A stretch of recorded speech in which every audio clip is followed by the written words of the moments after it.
should you adjust stargazing expectations for amateur equipment? Imagine gazing up at the night sky and feeling like you are right there among the stars. Now, picture doing that with a small telescope or binoculars. Does it match your dreams? Well, it's good to know what your gear can really do before you get your hopes up too high. When you use amateur equipment, you need to think about what's possible. The main thing that limits what you see is the size of the telescope's aperture, which is the diameter of the main lens or mirror. Larger apertures gather more light, so you can see fainter objects and more detail. For example, a telescope with a 5-inch or 130mm aperture is a good starting point. If you go bigger, like 6 inches or more, you can see more distant galaxies and nebulae. But smaller telescopes, like 2 or 3 inches, will mostly show you bright planets, the moon, and some star clusters. Optical design also matters. Refractor telescopes, which use lenses, can sometimes show false colors around bright objects because of chromatic aberration. To reduce this, you need special glass or longer focal ratios, but that can make the telescope more expensive or harder to handle.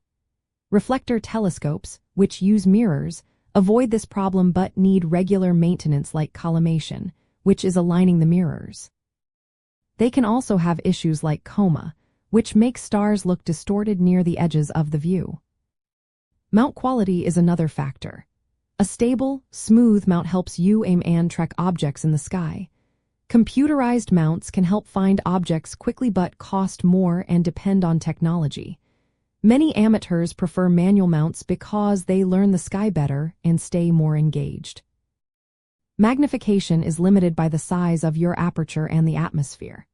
Even with a large telescope, you usually cannot go beyond about 150 to 250 times magnification because air turbulence makes images blurry. Trying to push higher just enlarges the fuzziness without revealing more detail. So, don't expect to see tiny planetary features or faint deep sky structures with small or basic equipment. Here's some practical advice. Pick the biggest aperture you can afford and carry comfortably.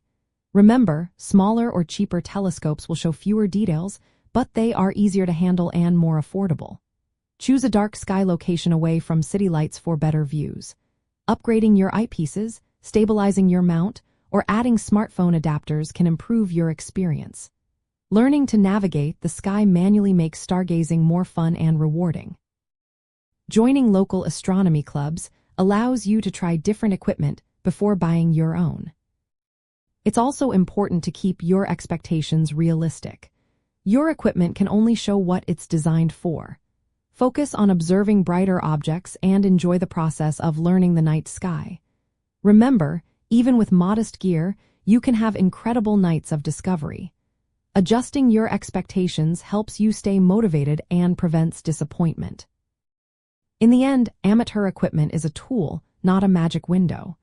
It's about making the most of what you have and enjoying the journey of stargazing. With patience and practice, you'll find that you can see plenty, even with simple gear. And as you grow in skill and upgrade your equipment, your views will only get better.